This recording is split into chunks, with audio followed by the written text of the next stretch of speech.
నువ్వు అనుకున్నట్టు చేసేదానికి ఇది సినిమా కాదమ్మా, రాజకీయం. రీల్ హీరోయిజానికి రియల్ హీరోయిజానికి మస్తు ఫరక్ ఉంటది తెలుసా అనేటోళ్ళ నోర్లు మూయిస్తున్నాడు సీఎం దళపతి విజయ్. అది రీల్ అయినా రియల్ అయినా నా స్టైల్ ఎప్పటికీ ఒక్క తీరే ఉంటది అన్నట్టు కొత్త కొత్త పనులు చేస్తున్నాడు.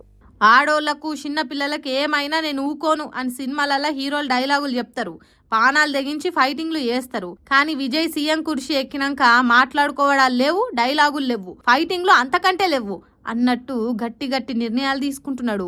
ఆడోళ్ల జోలికి వచ్చే చిల్లరగాళ్ళ ఒంట్లే వణుకు పుట్టేటట్టు సింగపెన్ స్పెషల్ ఫోర్స్ అనే ఒక టాస్క్ ఫోర్స్ ను తయారు చేసిండు. అంటే విజయ్ తోని ఆట సింగపెన్ ఫోర్స్ తోని వేట మామూలుగా ఉండది అన్నట్టు అవుతున్నదని అక్కడి పబ్లిక్ మాట్లాడుకునేటట్టు చేసిండట. తమిళనాడులో ఆడోళ్లను కన్నెత్తి చూసినా, కావాలనని షిడాయించిన, కరెంట్ షాక్ కొట్టిన కాకి తీరుగా అయ్యేటట్టు చేస్తదట ఈ సింగపెన్ టాస్క్ ఫోర్స్.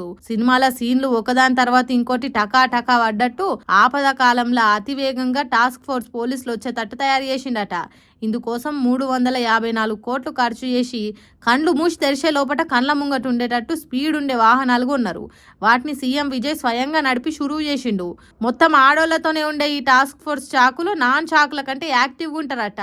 తమిళనాడులో ఆడోళ్ల మీద, చిన్న పిల్లల మీద చిన్న గీత పడ్డ షెమ్డాలొలిసి చేతులు పెట్టేటట్టు యాక్షన్ ఉంటదట ఇల్లది. అందుకే సీఎం విజయ్ మిమ్ములను కంటికి రెప్పతీరుగా చూసుకునే బాధ్యత నాది అన్నట్టు భరోసా ఇచ్చినట్టు మాట్లాడిండు. రాంగ్ కథలు పడితే రఫ్ ఆడిస్తా అన్నట్టు చెప్పిండు. మరి చూడాలి సీఎం విజయ్ అనుకున్నట్టు సింగపెన్ స్పెషల్ ఫోర్స్ పని చేసి షెబ్బాష్ అనిపించుకుంటుందా, లేకుంటే ముందు ముడిచినమ్మా పండుగ ఎరగదన్నట్టు తర్వాత ఎప్పటి తీరు అవుతుందా అనేది ముందే చూడాలిగా.